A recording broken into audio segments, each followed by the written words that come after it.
প্রেম করো? করতাম। আর এখন? সময় নেই তাই। ছাড়লে কেন? ছেড়ে গেছে। কারণ ছাড়াই? ভেবে দেখিনি। আটকালে না? থাকতে চাইনি তাই। নতুন কেউ জুটেছিল কি তার?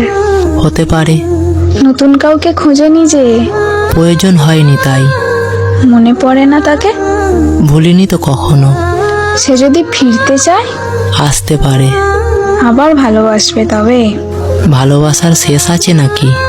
তার মানে দুজনের আবারও প্রেম হবে? আর কেন? বাহ, তাকে ছাড়া ভালো আছো খুব। মন্দ নেই। জীবন শেষ দেখছি।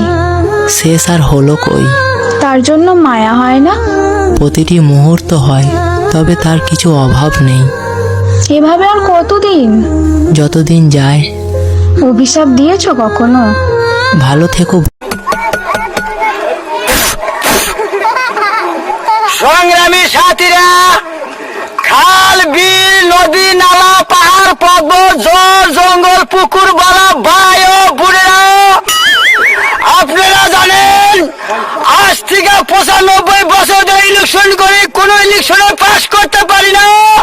এর কারণ হলো আমি মানুষ বেশি ভালো না। দাও তরকারি কি আছে? তরকারি আছে আপনার গরু, খাসি, মুরগি, মাছ। গরু দাও। গরু দেশি না বিদেশি? দেশি ছাড়া খাই না। ও আচ্ছা, বাচ্চা গরু না বুড়া গরু? দুইটার দাম দুই রকম। বাচ্চা গরু। কলজা কুরজা চাপ সিনা না রানের মাংস খাইবেন? রানের মাংস দাও। সামনে রান না পিছের রান? সামনে রান দাও। ও আচ্ছা, ডাইনের রান না বাইরের রান? এরপরে আর কিছু জিগাইবা? যে ওই রানের উপরের অংশ নিচের অংশ, হাড্ডি সহ না হাড্ডি ছাড়া? মাংস ভাত। মাছ দাও। ও আচ্ছা, মাছ কি মাছ খাইবেন? রুই, কাতল, পাঙ্গাস, ইলিশ, মলা, ঢেলা, পাবদা, কুন্ডা? রুই মাছ দাও। দেশি না বিদেশি? ওই মিয়া, একবার কইছি না দেশি ছাড়া খাই না। ঠিক আছে, এইবার কোন জায়গার মাছ খাইবেন? কোন জায়গার মাছ মানে? সাভারের, ভৈরবের, গোয়ালন্দের, আরিসার না কোন জায়গার মাছ খাইবেন? তোমার যেইটা ইচ্ছা দাও। কোন পানির মাছ খাবেন? মিঠা পানি, লোনা পানি, নদীর, বিলের, ঝিলের, খালের না পুকুরের? কোন জায়গার? মিঠা পানির মাছ দাও। মাছের কোন জায়গাটা খাবেন? তোমরা যে বউনা হয়ে থাকো, এরা ভালো থাকে। রাইতে যে কিভাবে হয়ে থাকি এরা আমি জানি। একটা রাত জানা 6টা মাস যায়। রাইতে যাই এই যে খেতা মনে হয় যে ভিজে ছুঁইছে। খেতায় মোড়া নেই, ও মোড়া নেই। খেতায় কি গরম হয়, তাও একটা বাইরে একটা কোল বালিশ বানাই দেবেন কই, তাও দাদা তা তো কোল বালিশটা লইয়া থাকানি ভাই। উনিও বউনে হয়ে থাকবো, আমারও তো বললি পাকঘরে আলাদা। আমার নেব বানিয়ে দিছে, নেব আছে কারু তাইটা অর্ধেক আনি কে রে তো আমার নেব আমার পাল্লার দরকার। তোর দিয়ে দেন নাকি অর্ধেক খানি আমি কাইটা নেব আজকে, আর অর্ধেক খানি ফালাই দেবো বাগানে, পোষা বাগানে ফালাই দেবো। দেখুন, স্বাধীন ভারতবর্ষের স্বাধীন মেয়ে হিসাবে আমার শুধু হাজব্যান্ডের কাছ থেকে একটু স্বাধীনতা চাই। আমি বিকিনি পরে রান্না করব, বাড়িতে দুধ দুধের বদলে আমি সিগারেটের ধোয়া দেবো, আমি বাড়িতে বন্ধু বান্ধব নিয়ে এসে ফুল টু পার্টি করবো। আমাকে স্বাধীনতা দিতে হবে, ঠিক আছে? ঠিক আছে। আর বিশ্বাস, আমাকে চোখ বুজে বিশ্বাস করতে হবে, সন্দেহ করলে চলবে না। কোনোদিন রাত্রে বাড়িতে ফিরে যদি দেখো কোনো ছেলে আমার বেডরুমে আছে, তাহলে ভাববে সে আমার খুব ভালো বন্ধু, জাস্ট ফ্রেন্ড, ঠিক আছে?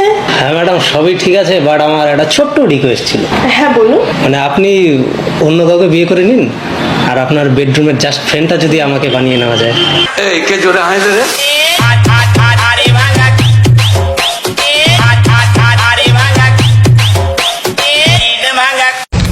হ্যাঁ বলো, কি বলবে? আপনি বলে ময়নারে বিয়ে করবেন? হ্যাঁ করিম। করলে কি করবে?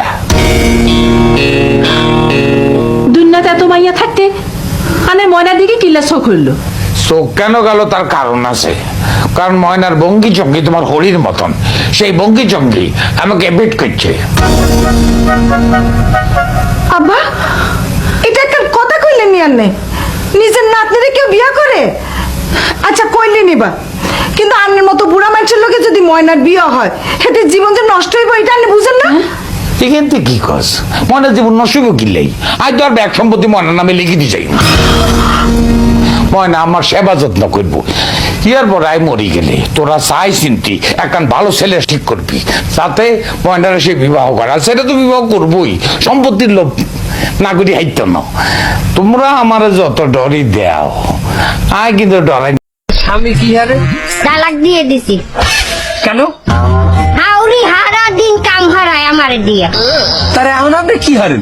চাই বাসায় কাম হবি হাউরি কাম করা দেখে আপনি স্বামীরে তালাক দিয়ে দিয়েছেন, তার এখন যে চারবারই কাম হারেন এতে কিছু হয় না? আয় পয়সা হয় পয়সা হাউরি কি আর পয়সা দিতেন চাচি দেখো ভাই, জীবনে যদি সুখে শান্তিতে থাকতে চাহো তো ভুল করেও জীবনে কোনোদিনই তিনটা কাজ করবে না। প্রথম কাজ হচ্ছে প্রেম করে বিয়ে, দ্বিতীয় কাজ হচ্ছে বাড়ির দেখাশোনা করে বিয়ে, আর তৃতীয় কাজ যেটা হচ্ছে সেটা তো হেভি ইম্পর্টেন্ট, ওইটা তো মরিয়া গেলেও করবে না, সেটা হচ্ছে বিয়ে।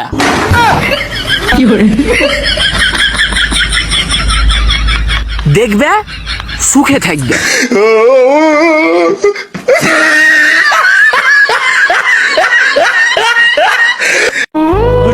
দুইটা ভয়ঙ্কর পাপের কথা বলে দেই। এই দুইটা পাপে যারা আসক্ত হয়ে আছে তারা তওবা করে ফিরে আসলে পরেও সারা জীবন তাদেরকে এটা সাফার করতে হবে। কথা বুঝতে পারছেন না? তওবা করে ফিরে এসেছেন মনে করে, তারপরেও আপনাকে সারা জীবন এই পাপের ফলটা ভোগ করতে হবে। এক, মাদকদ্রব্য দীর্ঘদিন সেবন করেছেন, তওবা করেছেন, ফিরে এসেছেন, আল্লাহ হয়তো মাফ করে দিয়েছেন, আল্লাহ পাক মাফ করে দিয়েছেন, বাট আপনি আপনার দেহের যে ক্ষতিটা করে ফেলেছেন এটা পোষাতে পারবেন না। এক নাম্বার। দুই, তখন আপনি যদি বিয়ে করেন আপনি স্ত্রীকে সন্তুষ্ট করতে পারবেন না। হ্যাঁ। দুই নাম্বার হচ্ছে এই যে গোপনে যুবকরা যে পাপটা করে, মাস্টারবেশন, যেটাকে আমরা বলি হস্তমৈথুন, এই পাপ যেসব যুবকরা করছে বা করে এবং অ্যাভেলেবেল এই পাপটা সবাই করে, কারণ এখন পর্নের যুগ, পর্ন দেখলে তো আর কোনো উপায় নাই, তখন তো এই পথেই যেতে হচ্ছে, নিজের উপরে নিজেকে জুলুম করতে হচ্ছে।